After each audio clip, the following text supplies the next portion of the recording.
So, good morning, everyone. Historic morning. I'm sure that, and I'm looking at you. To be honest, my guess was that okay, everyone have woken up at 4 o'clock in the morning to look the news, and then we have a empty room here. But something reverse has happened. I see the room fully full, and all the heavyweights of the town here. So, welcome very much, Ambassador, members of the European Parliament. To our discussion on immigration and presentation of our excellent paper. To link to the events of this morning, immigration. When we had Martin Center had meetings, and of course also it's very clear in the media, not only in Europe but of course looking at the elections in the United States, immigration was one of the central topics, or some would say even one of the key issues, the south border, how to manage that, and the dynamics. And from there is a link very clearly on what role the immigration as a policy topic plays also here in Europe. A couple of months ago we had the European elections. We know all the discussions about the rise of the populist parties. And what we very clearly find out that for more and more for populist parties or the voters, what creates the conditions are actually the lower social conditions and perspectives of the lower middle class, you could say. But the triggering issue is the immigration, and I think more and more, and I hope more, it is understood. One reflection of that is, the discussions in the European Council. We'll see now proposals which was very clearly rejected only a couple of years ago, some years ago. For example, speaking about these gathering centers outside of EU borders, etc., etc. Now there's a new openness. I guess, and especially looking at the EU Commission's work plan, immigration has a central point on that, central focus. And, I guess the sensation that this is an issue we need to work with. For the center-right, for the EPP, I guess, because there's another dimension. There's the immigration challenge, but the other dimension there is, of course, we have other issue, which is the demographic change, aging population, and we see last couple of 1 or 2 years that has had impact on this whole immigration debate, which we will reflect also here in panel. You see that, for example, the coming of Ukrainian refugees has a little bit changed the debate. I think for the EPP, my guess is that would mean in the long run that we are more focused and effective of tackling illegal immigrations, but at the same time we need to have more effective policies to have a qualified workforce from outside Europe. Easier said than done. But the dimension and the kind of the content of our discussion is that with the immigration, there's a lot of perceptions in the public debate which are repeated and repeated and repeated. And sometimes they are true, but often they are false. And so that was one of the motivation for having the publication of which launch we have now, Immigration to Europe, the big picture for the EU and its member states. And of course, Martin Center, we have always very good papers, but I have to particularly thank Rainer Munz and Jemal Yareva for this excellent paper. I think it's really, if you're on the topics, the points, the data, because this is not feeling and feeling-based, but it's really fact-based or fact-based analysis. It gives a very good impact, we hope, for the debate which will surely continue in upcoming 5 years. So welcome to the debate, and I'm very much looking forward for that. Thank you for coming, and I would now give floor to the panel, but first to Pete Novotny, our senior researcher, an expert on immigration, who will introduce our fantastic panel and will moderate the debate. So thank you very, very much. Pete, the floor is yours. Thank you, Tommy. Welcome again, everybody, to this debate. If this morning's news from across the Atlantic proves correct, we perhaps can conclude that being wobbly on immigration can be a worse sin in the eyes of the voters than encouraging dictators and constantly searching for internal enemies. In any case, we are here today to discuss migration in the European Union and predominantly legal migration in the EU. To do that, we have assembled this distinguished panel, which I will introduce. Rainer Münz is a visiting professor at the Central European University in Vienna and senior research associate at the Martin Center. Jemal Yarieva is a data analyst at the Austrian Integration Fund in Vienna. Nicolas Poivre-Monty is the director at the Observatory for Migration and Demography in Paris. Last but not least, certainly, Laurent Vince is a member of the European Parliament, the EPP's coordinator in the in the Constitutional Committee, and the substitute in the LIBE Committee. He hails from the Democratic Alliance of Hungarians in Romania. We will start with a presentation of our paper. I will now give the floor to Rainer and Jemal. The floor is yours. So thanks a lot. I will soon see the presentation. If you've woken up today with a slight depression looking across the Atlantic and about to recover from that depression, I'm not sure that we can bring a lot of psychologically uplifting news continuing. I mean, your recovery might be held up a little bit. It's just a warning, an early warning, right? So migration has two sides. The one is the stock, and the other is the flows. So we start with the stock. And the stock is, we have a foreign-born population of about 70 million people living outside their country of birth in Europe. And of them, 57 million are inside the EU. And if you break that down, you see that these 57 million foreign-born people, you have 43 million born outside the EU and 14 million born in another EU country. So when you look at the migrant population, you see there is a huge diversity country by country.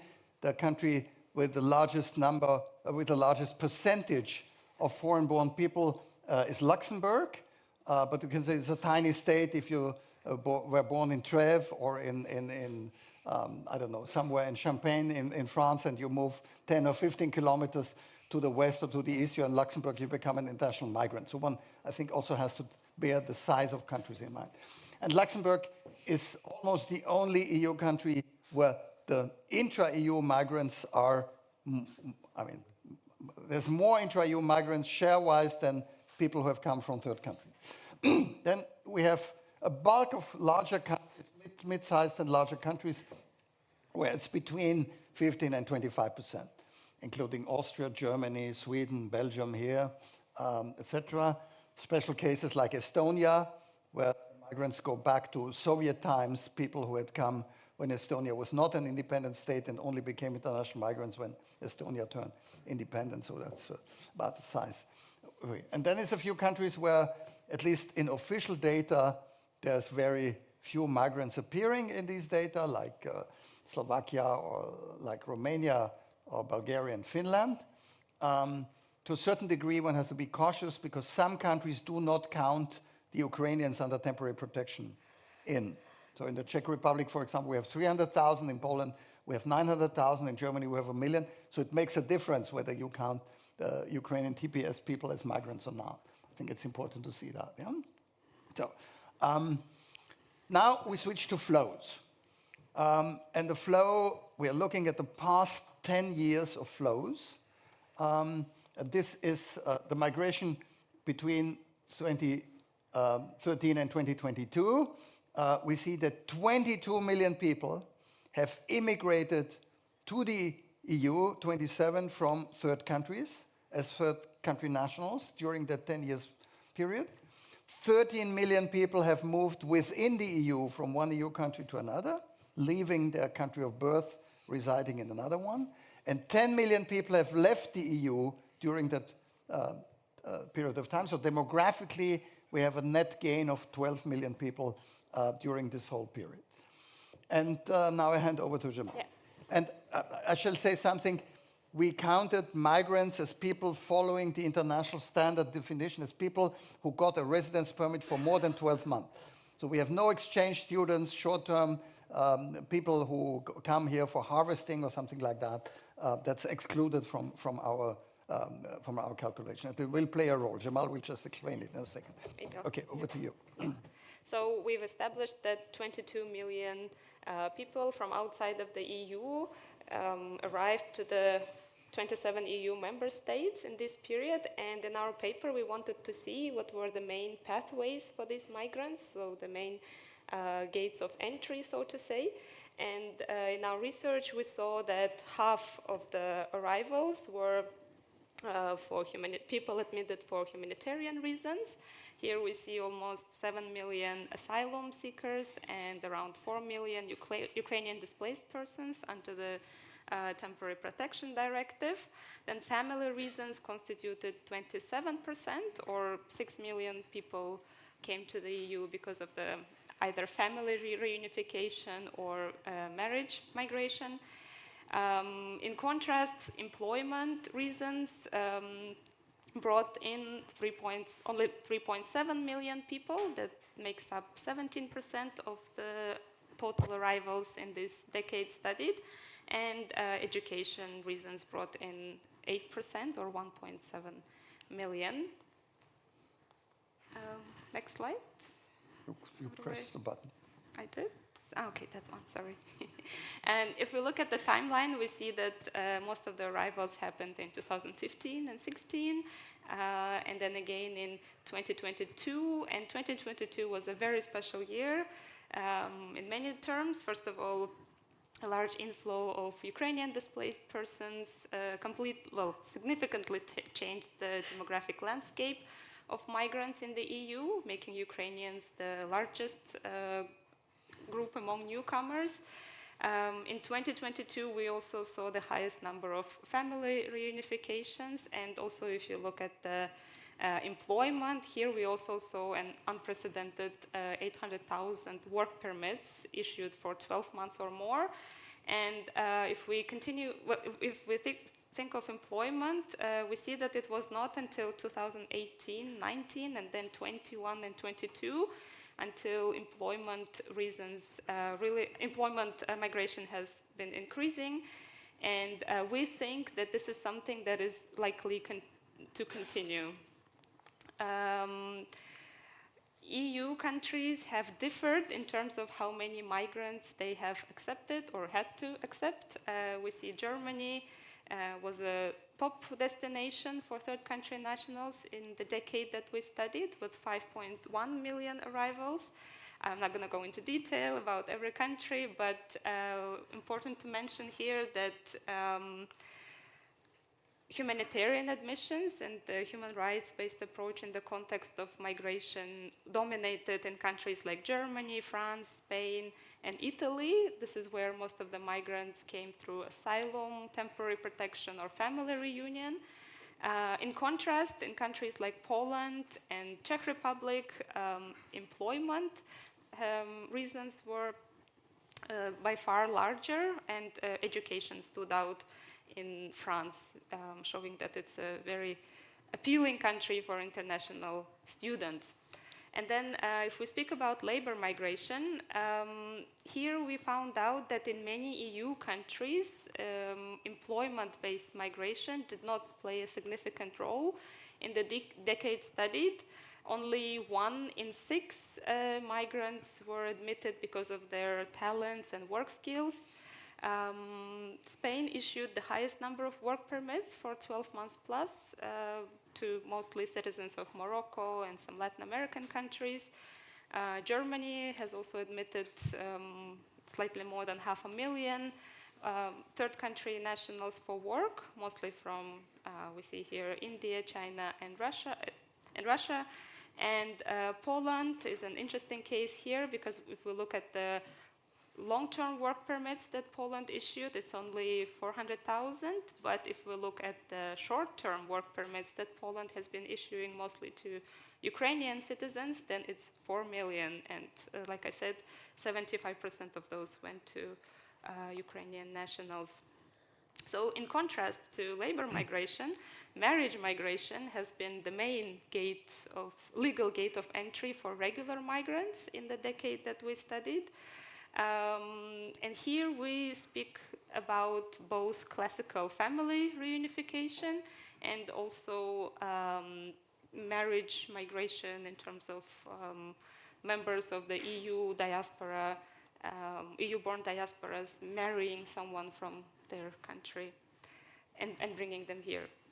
And then here we see Spain had the highest number of residence permits issued for family reasons, and followed by Germany and so on.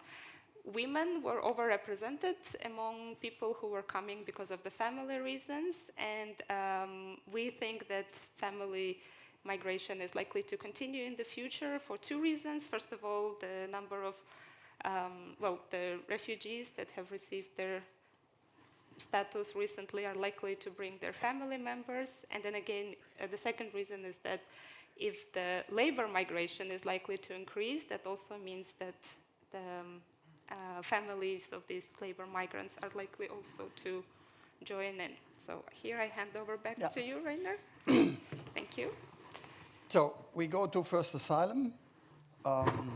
Basically, what you see is this 7 million first asylum requests that were launched in Europe. We cannot be exactly sure whether these 7 million relate to 7 million people, because some people might have asked several times for first asylum because they were deleted from the system, so the system did not recognize that it's the second time that someone has been asking for asylum in Europe. Because the different systems are not interconnected. So you can ask for asylum in Greece and in Austria and in Germany 3 times for the first time. Yeah? Or you can even ask in Germany, because after 18 months the record is deleted. If you fall out of the system, you can ask even twice for first asylum. So one has to cook it down a little bit. So the main countries that are on our minds is Syria and Afghanistan and Iraq. But in recent years, also Turkey has become a more important sending country. And that's something that's below the radar screen of most politicians here in Brussels and in Northwestern Europe, is Venezuela, Colombia, Ecuador, Honduras, etc. So we had more asylum requests from Latin America over the past 10 years, in many years, than from Syria. And the Syrians is visible, it's men, it's Muslims. The others are Christians, often women, speak already Spanish. It makes a huge difference. Like with the Ukrainian women, yeah, we had mainly women and children who came in 2022, 23, 4 million people. If we would have discussed this 3 years ago, what would happen if tomorrow 4 million people are coming to Europe, one had said it will create riots in the streets, so there would be heavy resistance. Didn't take place. So I think it's not about the numbers, also the perception that plays a role. Very important, right?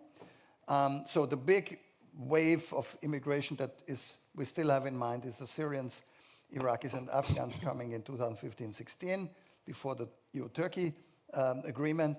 And then again, going up in 2022-23. Last year, we had more than 1 million first asylum requests again.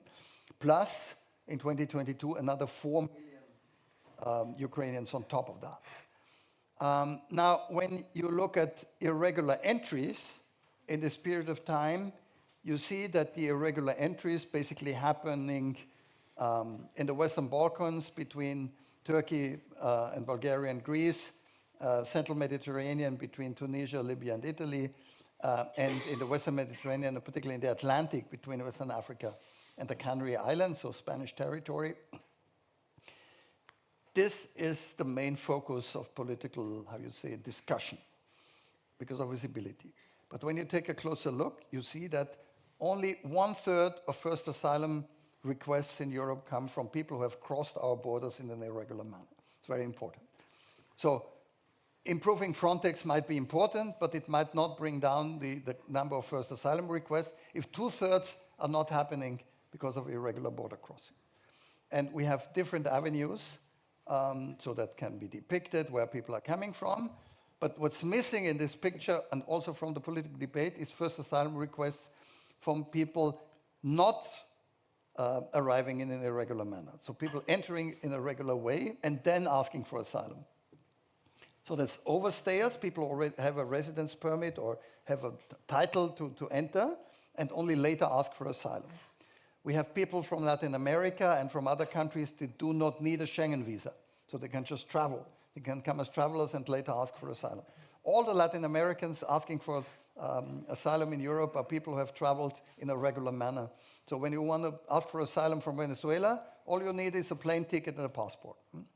And then some countries register children born to refugees, to recognize refugees as asylum seekers. They have to ask for asylum on day 1 when they are born, and they are granted asylum on day 3 of their life. For some asylum agencies, that's very practical because it lowers the average. Yeah, you can say we are processing asylum requests on average in 3 months or 4 months or something like that. Yeah? You have plenty of 1 day, and you have plenty of 2 years, and the average is 4 months, something like that. So, anyhow, but we have a recognition rate in recent years that was fluctuating, and we have a female share. So we are recognizing between 200 and 400,000 asylum seekers a year out of 1 million first requests, or 800,000 first requests, or something like that. Not everyone stays, some people are leaving, and the female share among the recognition is around 50%, which shows that women have a higher chance of getting asylum, because the percentage of women among those coming is way below 50%. Persons ordered to leave the EU, so actually we have, per quarter, we have about 400,000 people who are ordered to leave. We have about 600,000 people where the authorities think the person has no right to stay. We have about 400,000 cases where people are being ordered to leave, and the actual return is about 80, 90, 100,000 persons per year. But this includes also removals from one EU country to another EU country within the Dublin system. So not everybody who gets, some countries say, wow, we have so many removals, but the people removed in Austria end up in Romania, for example, or the other way around. Usually not the other way around. A few final indicators on migrant integration to the EU. What we see is that non-EU citizens have a lower employment rate when they reside in Europe, have a higher share of people who are temporarily employed, and are more likely to be overqualified for the job that they're doing than mobile EU citizens and natives of the country which we are looking at. Now comes the most important slide, even if you don't recognize that. This is from Eurostat labor force survey, and it shows how many years it takes until a person gets integrated into the labor market, depending on under which legal title did you come. So somebody who came with a work permit, we're speaking about 3.8 million people over the past 10 years, usually are working. Yeah, we have employment rates of 80% for men and between 70 and 80% for women over time.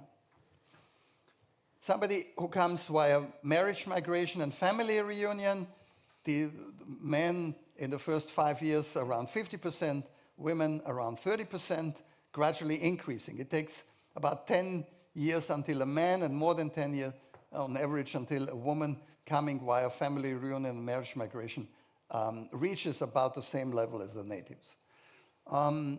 Humanitarian arrivals, so that's people recognized as refugees or as for humanitarian protection reasons, subsidiary protection. So they start men around 50%, women lower, 30, 20%, something like that, and also takes more than 10 years for women and about 10 years for men to reach the same level of employment. And why is this so important? We heard from Jamal that the majority of people coming to Europe over the past 10 years were people who were either admitted for humanitarian reasons or via marriage, migration, and family reunion. And for these people, it's unlikely that they are joining the labor market anytime soon. And only a small minority, what was it, 17%, 3.8 million people have come as labor migrants because of their talent and skills, more likely to join the labor market. So that's important because that's the final question here and the final slide you're going to see here. When you look at the demography of Europe, you see that the baby boomer generation about to retire, and many of them have already retired way too early and are no longer working, compared to the generation that is now in the EU, in the education system, and will be joining the labor market in the next 15 years. This younger generation is 35% smaller than those who are retiring now. And the big political question is, how do we deal with that situation? We can work longer, we can reduce retirement benefits, we can increase taxes and contribution rates, and we can bring in migrants. But the question is not a demographic one. The need is not to fill our land with people, replacing the children that we have not been able to come to life over the past 30 years or something like that.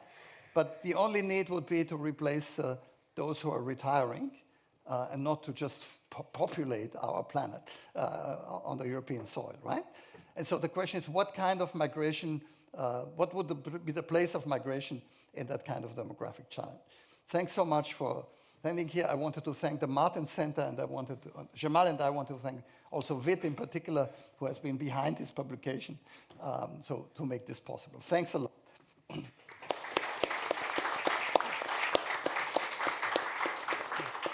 I will. It's for you now. I don't need it. Oh, you don't need it. Okay. Thank you, Rainer. Thank you, Jamal. I will now proceed to giving the floor to, let's say, to our two commentators, members of the panel, who will take 7 to 10 minutes each to comment both on the paper, but perhaps provide their country's perspective. I will start with you, Laurent. What is your take? Thank you very much for the invitation, with colleagues from the Martin Center. It is really useful to have this data and start to speak about migration generally based on these inputs that we have in the data. And where you have very important conclusions. I will not enter into those, but it sort of changes a bit how we work on policy, because what I will speak about is how we see it on the side of the EPP group in the parliament, what policy changes we can expect in the future. I can tell you that many changes are coming. So we are really, after the elections, the EPP is in the position to feel the need of the change, and that was the support of the electorate, and also the need to deliver in these 5 years. But I would start indeed with Romania. Strangely, Romania is becoming an immigration target country. There is a very strong regulatory framework in Romania, where when you get your employment permit, then you obtain the long stay visa, later you get right of residence, and then you can start to work. And once you lost your job, then you have to leave the country within a certain period of time. It is very well organized. Now the Romanian government sets annual quota on work permits for non-EU based labor market demands. For example, in this year, in 24, the plan was to have 140,000 workers from non-EU countries. Later, it was in early September, they changed the numbers and they said 100,000 would suffice. So they are able to adapt, reflecting the labor market needs. Now, what are those needs? Construction, hospitality, and the manufacturing. And the reason behind is obvious, because Romanians who worked in those areas left to work in Western Europe, leaving a gap that has to fill in, as you said, not demographically, but practically with the workforce. What is the context of the foreign citizens in Romania? Who would make a guess? What is the country as the first place on job immigration in Romania? Where do the workers come as a first place? I would not guess. It's Nepal. Nepal. Nepal. We have many Nepalans. They represent the 9% of Romanian non-EU workforce today. They work mostly in construction. Why construction beyond the regular demands in the construction sector is that Romania benefits from a lot of EU funding, from the reconstruction money, but also from the multi-annual budget of the EU, a lot of infrastructure investment, not enough workers. So Nepalians fill that gap. And then we have the Turkish citizens also mostly in construction, but then strangely we have Italians who are in big numbers not working in constructions. They established SMEs, they work in manufacturing and so on. And later we have Sri Lanka, another very exotic country for Romania from this workforce point of view. And Moldova with 7%, strangely, because Moldovans can have double citizenship in Romania. I imagine those 7% are not people who have the double citizenship, but beyond that, they still come to work in Romania. Last year, end of 23, we had a total of 200,000 foreign citizens in Romania. This is a very strange situation when you start to see in our big cities in Transylvania as well, Deliveroo guys who are obviously from another culture, not European. But even more striking was for me to happen last year in Hungary, in Budapest. I went into a hotel and nobody from the staff was speaking Hungarian. So this demand on the labor force is an important transition from our immigration-focused society. We slowly become an immigration destination. Our Central Eastern European countries, I think, face special challenges when those who come to work in our countries, because there's a language barrier, a cultural barrier that might be more significant when you're speaking about Belgium, France, and even Germany. But it is the type of regulated legal migration that is ideal, I would say, because it's well regulated, it's very strictly applied, and it is within the temporary labor migration program and nothing more. Of course, and you were right with your remark, who would want to come to Romania asking for asylum and generally to say, I want to live there when I have no job and I have to live from social benefits. I think that's not a destination that you would want to. But I think this is the way we should move slowly as Europe, how to control migration, because what is the main topic we are discussing? Why immigration is an issue? It's a security issue, mostly. Yeah? So immigration, be it illegal or legal, was not a problem before it became a security threat in our societies. People in their perception had no problem with migration before the attacks, before the bombings, before different terrorist attacks that had in the background illegal migration.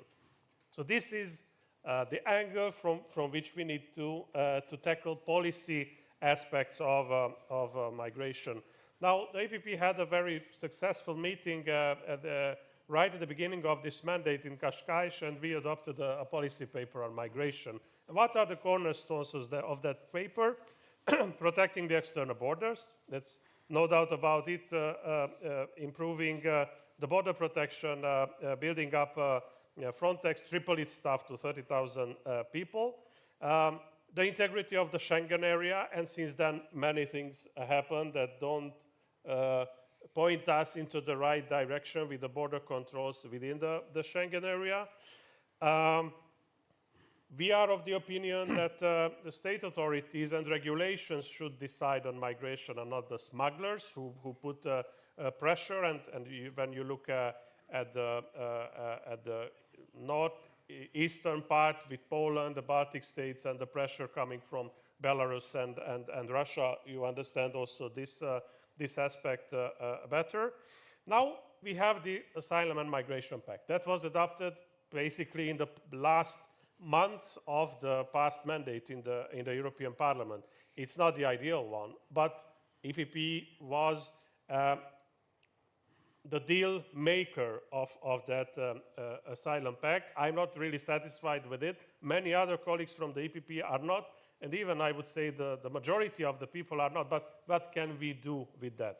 It should be implemented, because it's still better than was the one before the Asylum and Migration Pact, and we need to be ready to be able to modify, to amend that Migration Pact in the upcoming 5 years. And we need to strengthen the parts on the physical infrastructure, building walls, building fences. It was inconceivable some 5-7 years ago, but everybody admits this is the only way to stop illegal migration. Asylum seekers, okay, you go to the border checking point and you put in your asylum application. You don't come to the green border and so on. The external dimension of the migration and asylum policy, a huge shift of policy here, concluding agreements with third countries, starting with our neighbors, Serbia, Bosnia-Herzegovina, renewing the agreement with Turkey, and on the model of Tunisia, which seems to be successful. Now Egypt will be the next one, Mali, Niger, Chad, Mauritania, Senegal, Ethiopia are the next target countries for the EU. It needs the common approach and concluding these successful agreements. Root cause that would solve illegal migration through development. We always say this, but I'm not convinced of that, and we can have debates, because developed countries tend to be able to have the people have the financial means to travel, and they tend to have as a goal illegal migration in Europe. So when we speak about development, it is important, but we need to see the right angle. And the most important, what we discussed lately a lot in the EPP group, is the effective return policy. Because without that, we can discuss, we can have regulations, but if those who are in an unsettled situation in the EU should be able to be returned. You have also the data, 10% were effectively returned to their country of origin who did not have a right to be in the EU. And everything will be translated, of course, in regulation. The revision on European Border and Coast Guard, this is first place. Revision of the safe third country concept, the border management and visa system of the EU. There is already a work ahead in the Commission on the white paper on return hubs, and so on. I think these steps will follow to reach the goal, which again, in my opinion, is security. Then come all the other aspects like work, illegal migration and workforce and demographic challenges and so on. Thank you. I will stop, but please just continue. Thank you, Laurent. Just one small remark. As I was listening to what you said, obviously, it helped to demolish this myth of Central and Eastern Europe being a land of immigration rejectionists who say no to everybody. It is absolutely not true. And if you look at the inflows, especially the per capita inflows today, there's that part of the EU that's receiving more people, especially for labor migration in particular, than Western Europe. So we have the stocks, which are still much larger in Western Europe, Northern Europe, but the inflows tend to be very high in Central and Eastern Europe. So things are changing, and we shouldn't always trust and follow the political rhetoric that we hear about migration. Nicola, please. Your comments on the paper, perhaps you will introduce something about France as well. Yes, absolutely. Good afternoon, everyone. First of all, of course, I'd like to thank Vit and the Martin Center for their kind invitation to address this conference. I would also like to congratulate again our friends Rima and Jamal for this very insightful report. It states a range of very important facts and data regarding immigration in Europe. This comes at the end of what has been an unprecedented decade regarding immigration in Europe by many aspects. This has been reshaping political and social landscapes all across the EU. So, of course, the views I'm going to share with you today will mostly come from a French perspective, not only because I'm a Frenchman, but because the situation of France may quite accurately reflect the common situation a certain number of countries in Western Europe are currently experiencing, and also because, along with the UK, France was one of the very first European countries to experience a significant level of non-European immigration, beginning in the 1960s by what was mostly temporary immigration at that time, work immigration. Then by the late 1970s, family reunification policies were put in place, which drastically changed both the scale and the nature of immigration to France, mostly from North Africa, Sub-Saharan Africa, and Turkey. This dynamic still goes on nowadays and is actually stronger than ever. Within 25 years, between 1997 and 2023, that is to say last year, the annual number of first residence permits issued in France has been almost multiplied by 3. Last year marked a new record in this respect. The main nationalities receiving these newly issued residence permits have remained mostly unchanged over the last few years: Morocco, Algeria, and Tunisia. Then also comes a various number of sub-Saharan African countries. So by definition, these residence permits do only concern people coming from outside of the EU and the European Economic Area. They do not include neither immigrants below the age of 18, who are not required to hold a residence permit. There's also the dynamics of asylum, which has been attested for the whole of the European Union, but which is also pretty much seeable in France. In less than 15 years, between 2009 and 2023, the annual number of first asylum applications registered in France has risen by 245%. The 5 main nationalities represented last year were Afghanistan, Guyana, Turkey, the Ivory Coast, and Bangladesh. Over a decade, France has received something like 1 million first asylum applications on its territory. So, these facts being said, you can easily understand how immigration rose to prominence as one of the most important, if not the most important topic discussed in today's French politics. The results of the European election held on June the 9th, the subsequent dissolution of the French Parliament, which you may have read about at the time, and the political reshaping that took place were mainly driven by this central issue, whether it was asserted as such or alluded to in more elusive ways, depending on the parts of the political spectrum you were talking to.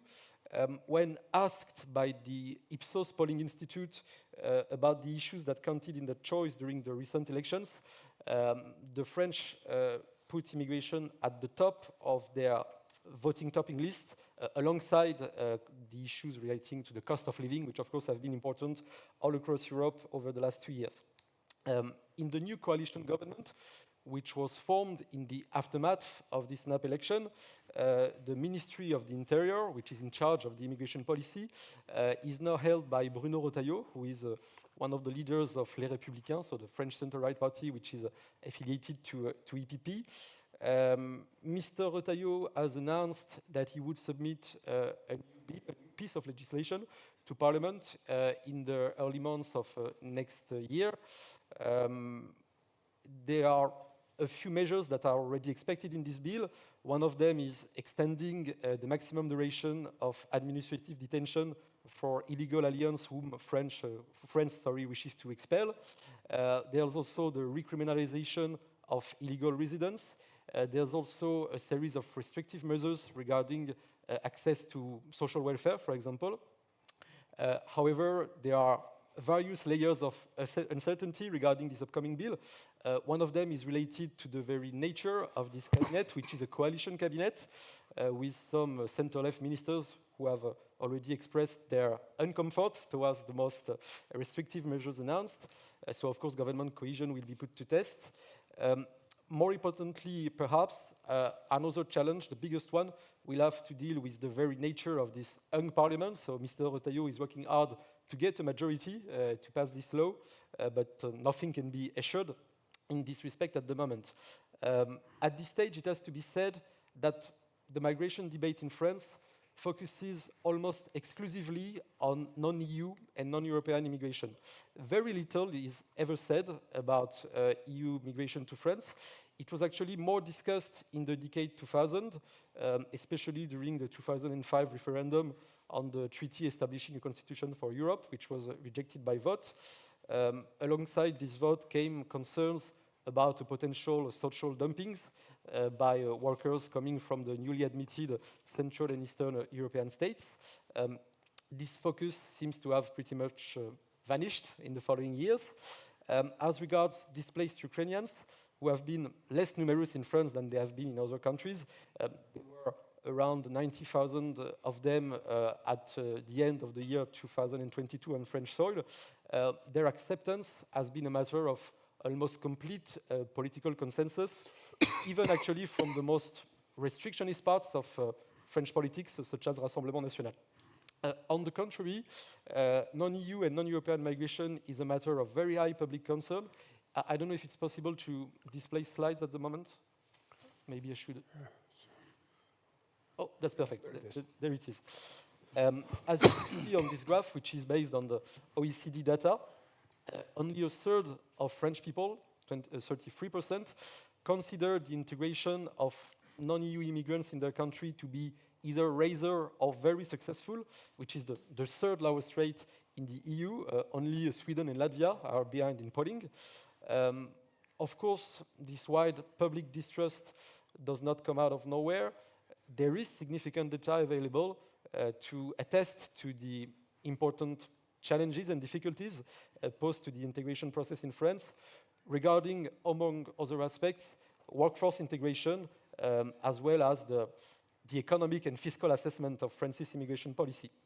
Maybe to comment on a second chart, as you can see in the year of 2020, there were only half, 51.7% of non-EU foreign nationals in France in working age who were actually holding a job.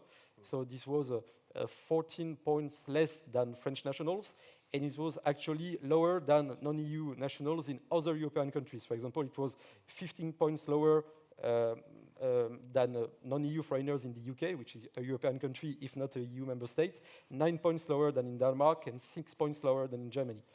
The unemployment rate for non-EU foreign nationals in France was also double that of the French, so there's this big issue of workforce integration. And maybe I'd like to comment on a third and last chart, which is related to poverty. The relative poverty rate, which is calculated in relation to the median wage in every EU country, of non-EU nationals living in France is actually the highest in Europe, on par with Spain. 47.6% of non-EU nationals were living under the poverty line in France in 2020, which was a rate 4 times higher than that of French citizens, with a gap of 36 points between French nationals and non-EU foreign nationals, which was actually the widest gap in the whole of the European Union. To better understand these striking findings, several points would need to be considered. Just to go through them very quickly, there's of course the issue of the breakdown of legal reasons for settling in France. As this was just said, France has historically had one of the most family-based immigration in Europe. A second key would also have to be related to the high prevalence of low qualified or unqualified migrant profiles in France. Just to share one last data, 42.6% of non-EU foreign nationals living in France last year had no qualifications at all, or only a lower secondary education diploma, something you get when you're aged 14, which was a proportion 26% higher than that of French nationals. Finally, a growing attention is given in France to the issue of what we call la deuxième génération, the second generation. That is to say, that of young people born in France to immigrant parents, and the persistent integration difficulties associated with some segments of this population. So, of course, the issue was notably brought to the forefront of public debate in the summer of 2023, during the riots which occurred in the country and which were widely understood as a sign of the failures of integration policies on two generations. This is no small matter from a demographic point of view. In 2019, women born outside of the EU and living in France had an average of 3.25 children per woman. That was the highest fertility rate in Western Europe, and it was actually double than that of women born in France. And what we can see is that the proportion of young people born in France to immigrant parents who are neither in employment nor in education nor in training is actually the second highest in Europe and the second highest in the whole Western world. Only Belgium has worse figures regarding these specific topics. I'll stop here to have the panel continue. As you will have understood from our remarks, I attach, and we do attach great importance to facts and data regarding immigration. This is absolutely key, and that gives me opportunity to once again to congratulate the authors of this paper. Thank you. Thanks a lot. Thanks, Nicolas. I guess what you just outlined here, it sheds light on this dissatisfaction, this anxiety in France that we see around migration, and from what you seem to be suggesting, it doesn't relate only to terrorist attacks and this low-level terrorism which happens all the time, but there's also an underlying problem, it seems to be, with the integration immigrants and integration of immigrants and the composition of the body of immigrants that has come to France over time. Now, I'd like to give the chance to the panelists, members of the panel, to respond to each other if you have any questions, comments to what has been said so far. Yes, please, Rainer. As we have overconsumed our speaking time, I would suggest that we open to the floor. Right? All right. Okay. Good. I like that approach. We'd like to have always like to have debates with the members of the audience at our Martin Center events. We now have more than half an hour for questions and comments. So please raise your hand. Briefly introduce yourself before you start speaking, and try to be to the point. Any questions or comments from the audience?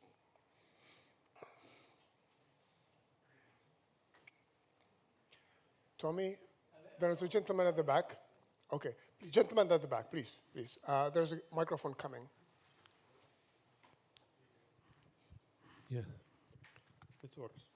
It's okay. Well, hear me, yeah? Yeah. Well, hello. My name is George Spiru. I'm involved into a small NGO who helps immigrants when they land in the island of Lesbos. And we have seen hundreds of cases of all possible types as you describe them. I think one thing that maybe we don't think enough of the planners is that we have seen that we receive relatively small numbers, and some of them also are not only political asylum seekers, but also they flee wars or natural catastrophes, etc. So my opinion is, our feeling is that seeing how well and in what nice manner and without many problems the the immigrants from Ukraine has been absorbed.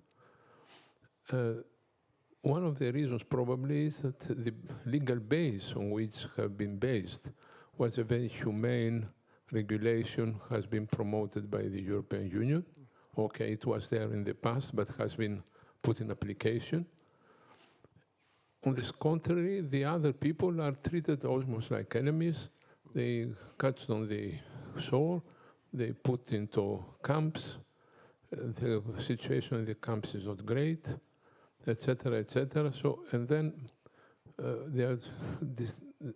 So I think this discrepancy between the two groups of treatment puts already the basis for what comes after. And I think if we could make some progress on that point, and to be more welcoming, and also to create systems where people don't need to pay 5,000 euros per person and 2,500 for every children in order to be left on the shore of Lesbos. But if they could make a demand, I don't know, in our embassies, in the countries where they come, having a reasonable chance to be accepted, maybe all those fluxes will be reduced, and maybe we could have people we want to have, because now we receive the ones we want to have and the ones we don't want to have. Thank you very much. Thank you. Thank you. So the difference of legal treatment and also the proposal to launch asylum applications at embassies. Tommy, please. And there's Ralph Ganecka, please. Ralph, okay, yeah.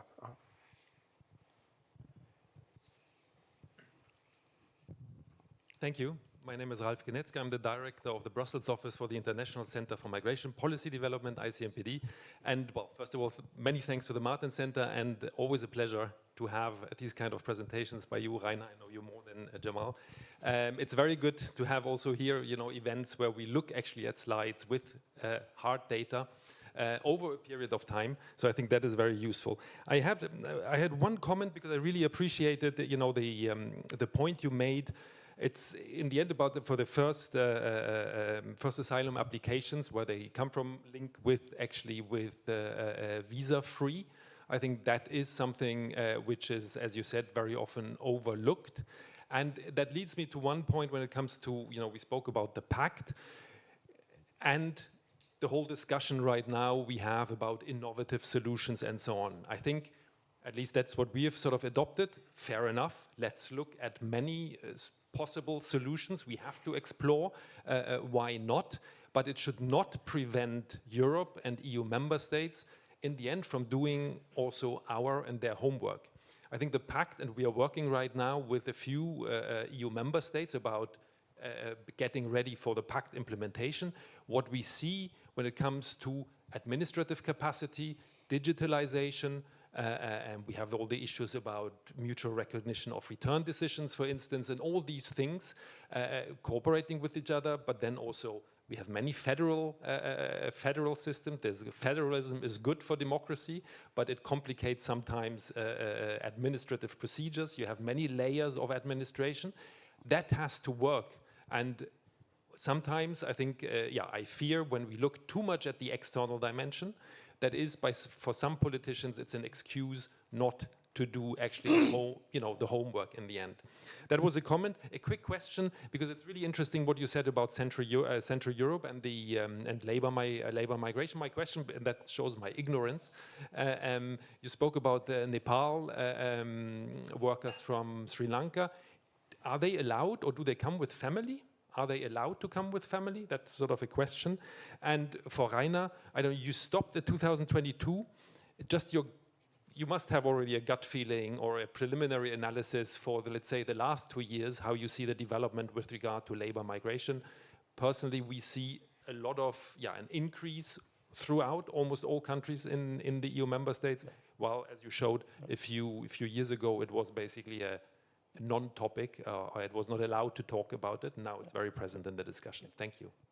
Okay, thanks. I think we'll stop this row of questions right now. I'll take more right after we've received some responses. So this was a question about the EU homework versus what's called innovative solutions, the code word for externalization of certain procedures, especially asylum procedures, the situation of the Nepalese in Romania, and the different types of migration, labor and family migration. That was for you, Rainer. Who wants to go first? Laura. Okay. Thank you. Well, first on Romania. Basically, these are work permits and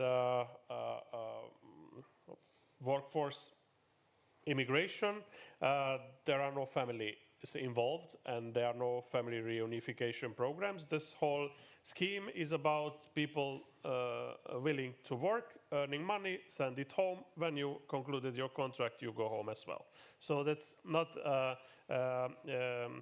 It's not about a settlement of those foreign nationals, not for the moment. On long term, it could become, of course, difficult.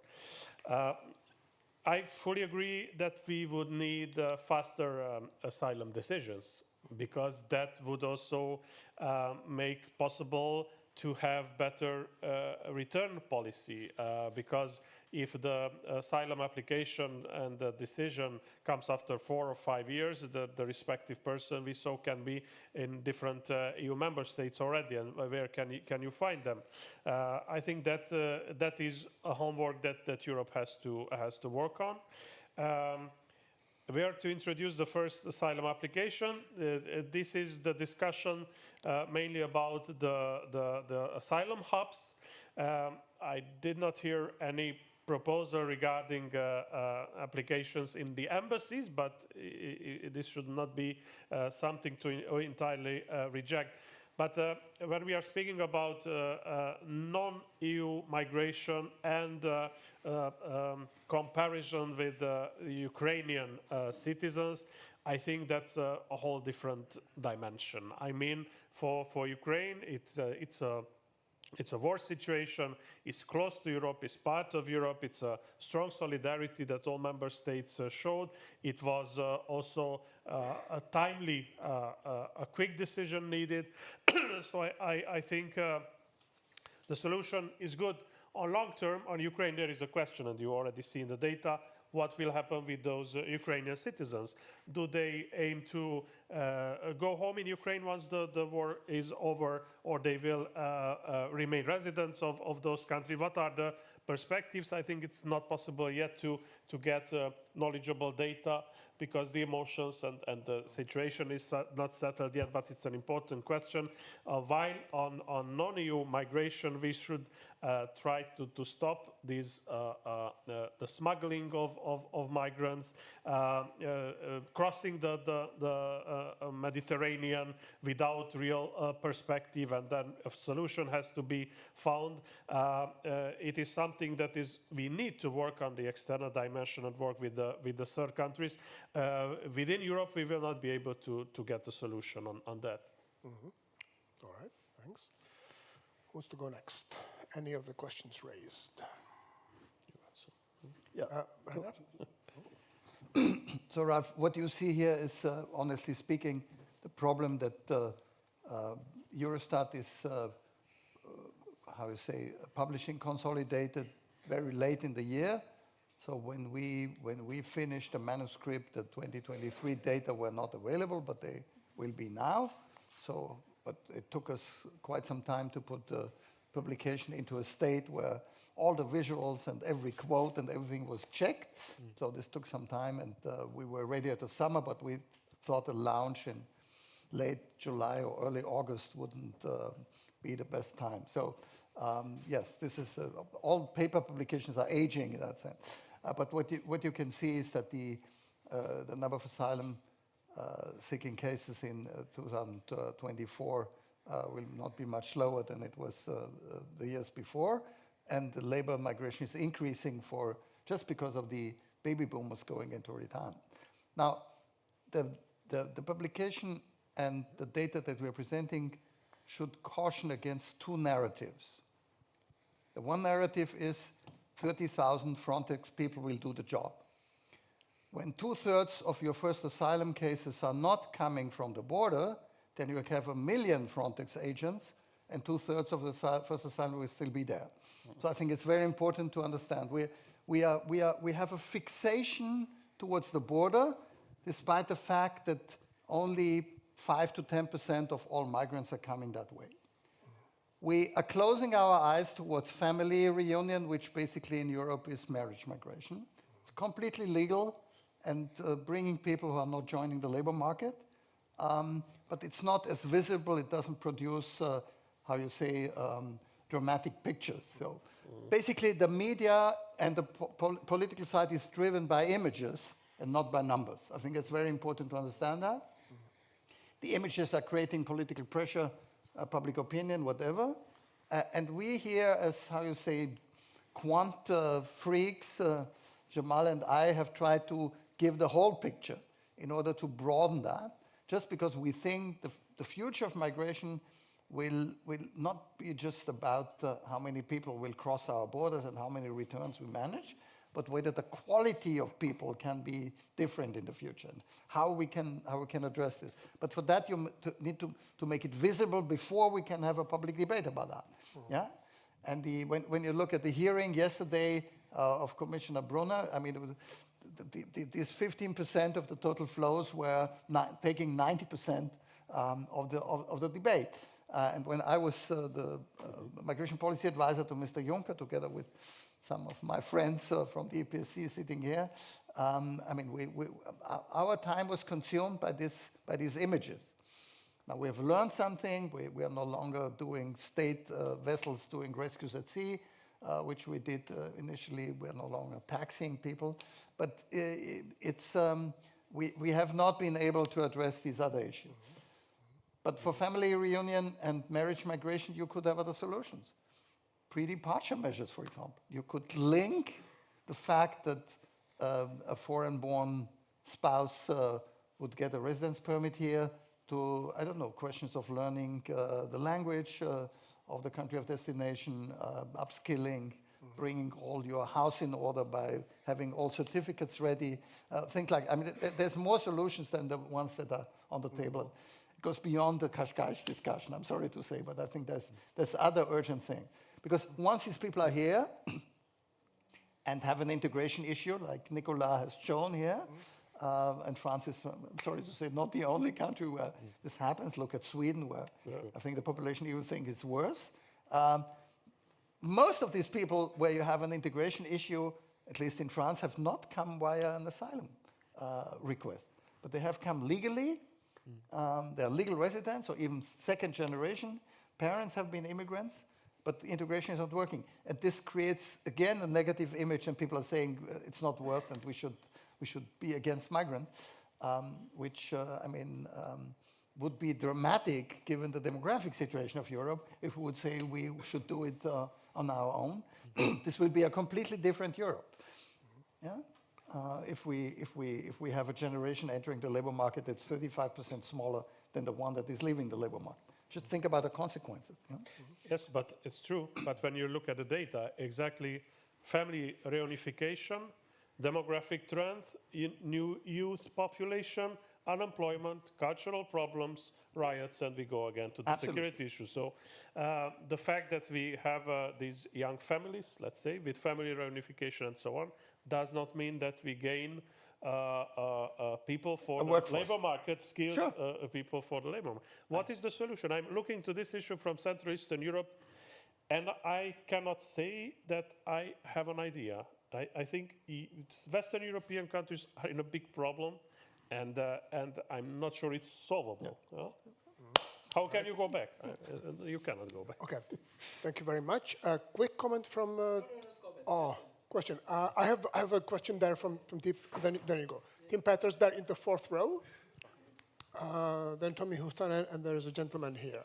Yes, Tim, please. Yes, my name is Tim Peters. I'm the chair of the CDU here in Brussels. And I wanted to thank everybody here for the interesting insights that I gained. That's very helpful.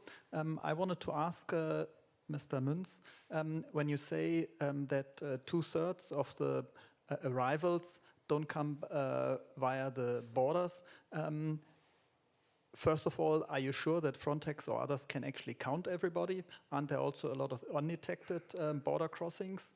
And secondly, how do we reduce the others? So, I mean, is it just by digitalizing the visa system and everything is fine? Or don't we also have to then maybe be a bit stricter and look at statistics, what countries have high rates of overstaying, and then be more restrictive in handing out visas? And second question goes to how to treat people outside the EU. I think indeed we should maybe put more emphasis on contingents where we choose outside particularly vulnerable people also, but I mean not that everybody can go to the embassy and ask for asylum and get like an individual right to asylum, because then we would like multiply the number of asylums procedures by thousands and have a lot more, and I don't think that's I think really a viable way or sustainable way. But what we would have to do is to say we say how many we want, and together with UNHCR we choose particularly vulnerable people directly there and help the others who we don't take, and that should be maybe a way forward. Okay. Next question here in the first row, Tommy. Thank you, Vit. Question to Rainer and Jamal, concrete, referring what Lorenz is about solutions and political implications. Maybe, in my information, the only country where, speaking about populism and all that, in which in 3-4 years, immigration being very high in agenda. I think number 2 in 3 years, it went to number 6 or 7, while the local populist party, in this case Danish People's Party, went from 16-17% to 3.5%. So the question to you, do you see that there's a Danish model, and by the way, without any international accusations that the Danes are kind of violating human rights or what have you. So what do you would be the Danish model for other countries in Europe? Thanks, Danish model. And there's the last question. The gentleman in the front row, and then we take another round of questions afterwards, please. Thank you. It's more a comment, actually. 2 comments. One concerning labor market integration. I was intrigued by the figures that Nicolas showed us for France. We recently, actually the study is still ongoing, we are studying the dynamics of poverty in Belgium. And what struck me most is that we can speak for some groups of immigrants of very fast integration, for example, Latin Americans, and for other groups, relatively fast disintegration, like sub-Saharan Africans. Within 10 years after staying in Belgium, people who are initially non-poor have a 50% chance of ending up in poverty. So you could have opposite curves as well. That's my hypothesis, and something, an idea for further research. Interesting. A second comment concerning the border policies. We recently completed a study in which Rainer, by the way, was in the advisory board, the Hummingbird Research Horizon project. And one of the interesting aspects of that research was a study of the role of hubs surrounding Europe, like Istanbul, for example. Migration hubs are places where people gather in the first place without really knowing in advance where to end up. They have some vague idea of maybe going to Europe, maybe staying in Turkey, etc. We found that it would be interesting for Europe to set up antennas in those hubs to inform migrants there about the risks of illegal migration into Europe, about the potential of legal migration also, and maybe assist people to return to their countries of origin if they find that the chances of say, getting across are very slim and very hazardous. So we think that Europe can do more in, say, collaborating with not just Turkey, but other countries, not just by paying them to set up camps locally, but also by informing migrants on the spot in those migration hubs around Europe, and providing assistance, and also in their bilateral agreements with those countries, exchanging information about migration flows. Thank you. Lots of questions. Asylum applications following visa-free entry or following visa overstaying. Can the EU to choose who we really want to be a refugee by setting up mechanisms, legal mechanisms, I suppose. The Danish model, the people getting more poor after coming to the EU, Belgium specifically setting up information points outside the EU to inform migrants of the dangers of illegal entry. Perhaps either Nicola or Jamal would like to go. You haven't spoken yet. Would you like to go first, Jamal? You can go. Okay. There you go. Maybe to answer on two of the topics you mentioned, it, the ones mentioned by the gentleman up front, I fully share your diagnostic that integration trends are widely different whether you look at one migratory geographical background or the other. Just to give one example, in France, the employment rate of immigrants coming from Southeast Asia, that is to say in the French statistical terms, Vietnam, Cambodia and Laos, who used to be French territories, so there has been historically an immigration coming from this country. Employment rate for this immigrant population is 18 points higher than for immigrants coming from North Africa, and it's actually higher than for people of French descent without any migratory background. So, and it's even more striking at the second generation, because on the first generation of Southeast Asia immigrants, you've got rather low qualification levels, low level of, I would say, mastering of the French language, and yet the employment rate is very high. And at the second generation, children of these immigrants are overperforming basically every other group, whether in schools or in jobs, so it's very, very striking. That's the first point. And the second point I was going to mention, but I think I'm just forgot it. The hubs, information. Yes, sorry, information hubs, absolutely. What you just rose reminded me of what Australia put in place since the decade 2000 on this issue. Since 2007, the Australian government set up what was called the Pacific Solution, that it was rebranded Sovereign Borders Operation.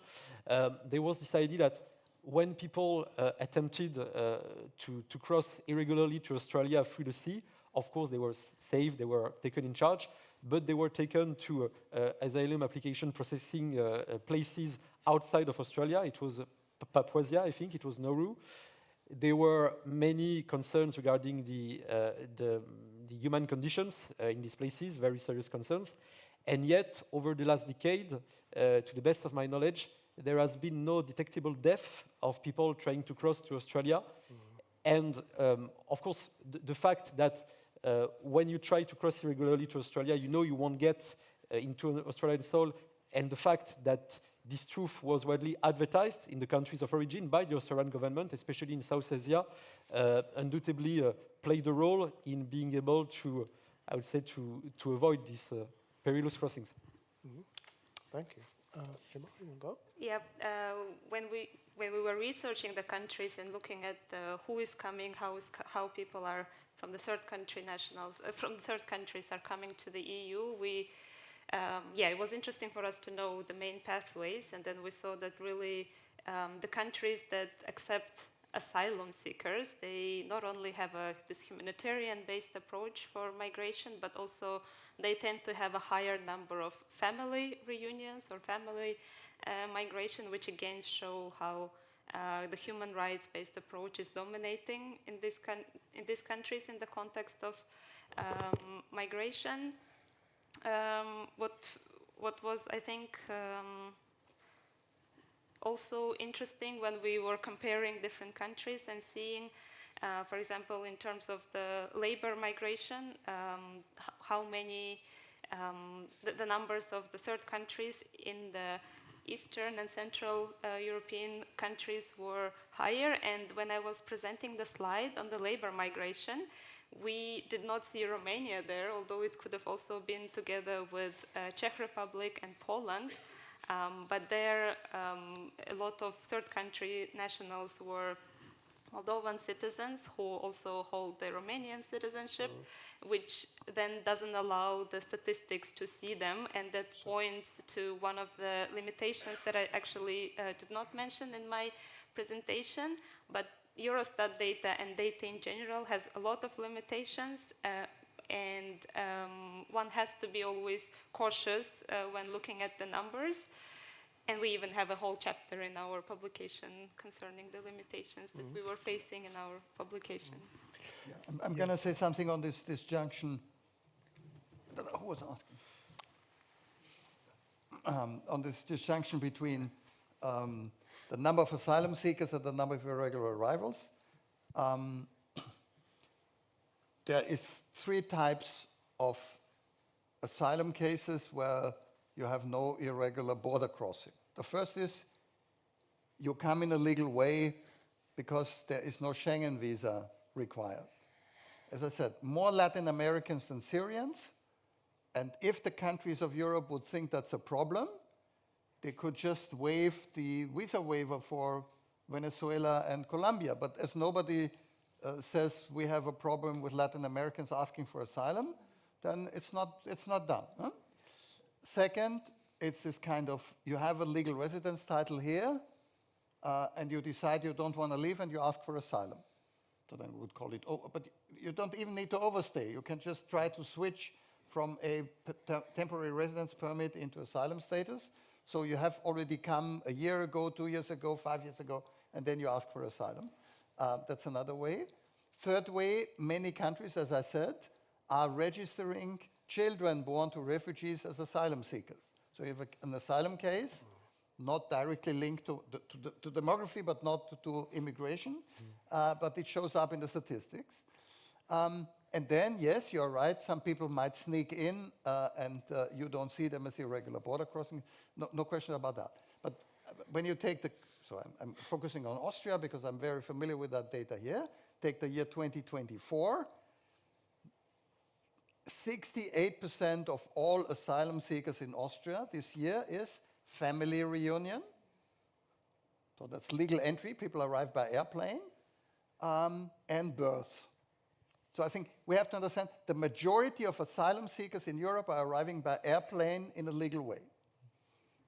It's only a small minority that arrives in an irregular way, but these are the dramatic pictures, where an asylum seeker is arriving by airplane in a suit like me, showing his or her passport, and then maybe traveling around in Europe, seeing where is the social benefits higher here, and then finally deciding to ask for asylum in a particular country after having entered in a regular way.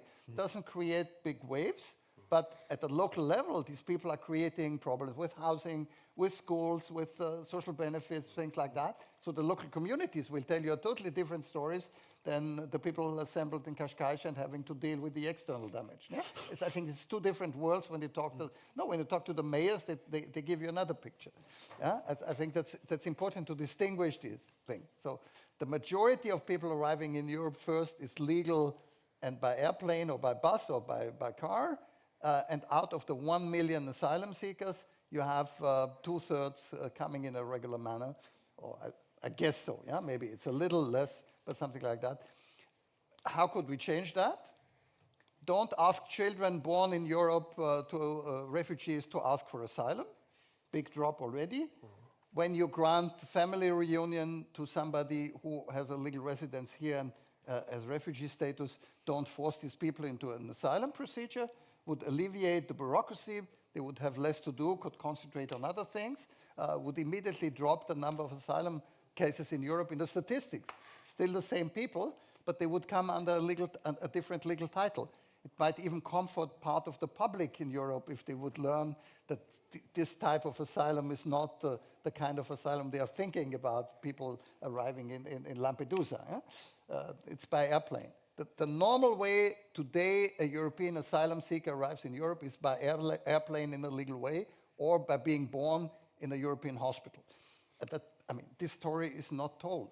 Nobody speaks about it. Yeah. We have Unfortunately, we have only 5 minutes left, but There's there was- one or two people. the lady in the, The lady has third been row waiting. and the gentleman in the second row. Thank you. Françoise Masson, publisher. Don't you think that the system of double passport is a handicap for certain immigrants to integrate fully and successfully in European society?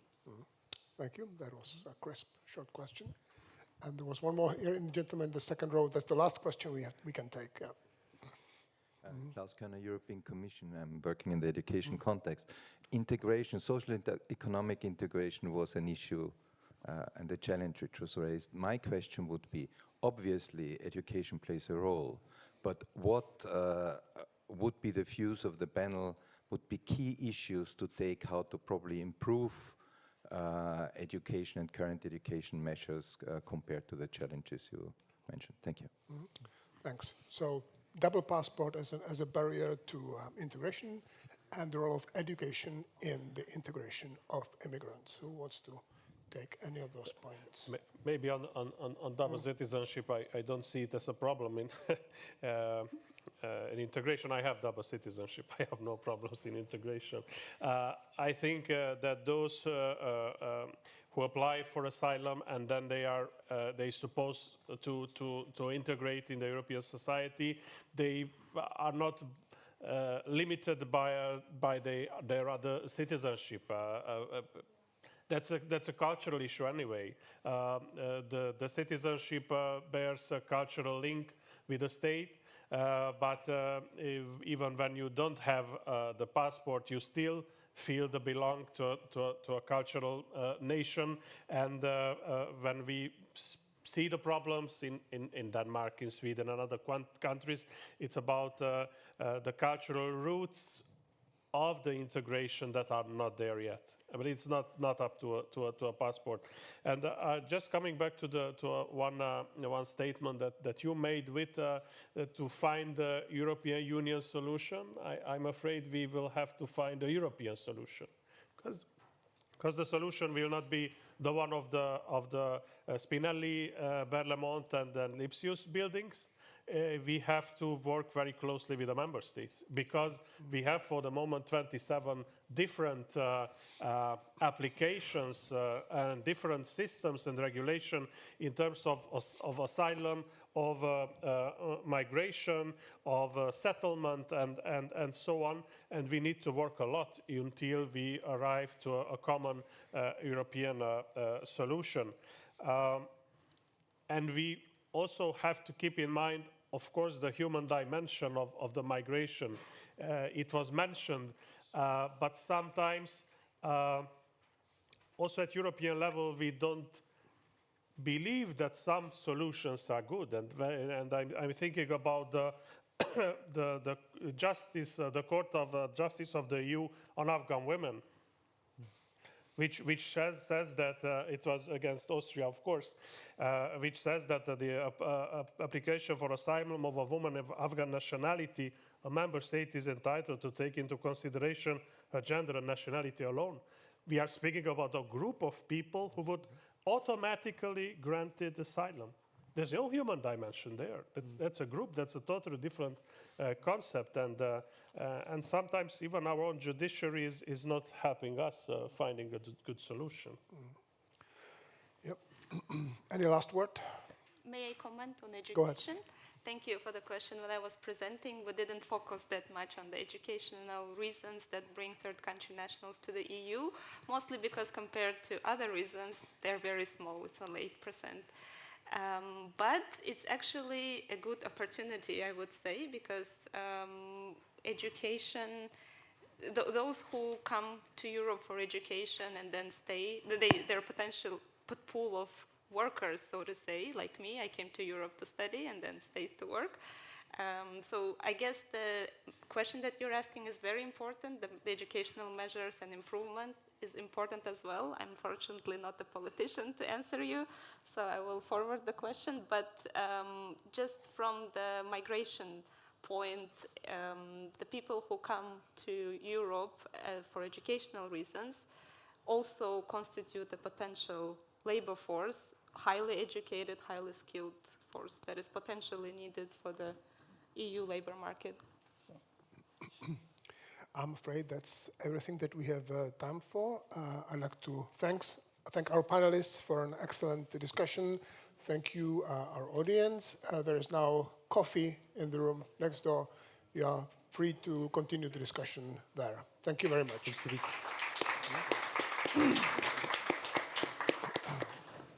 Tommy.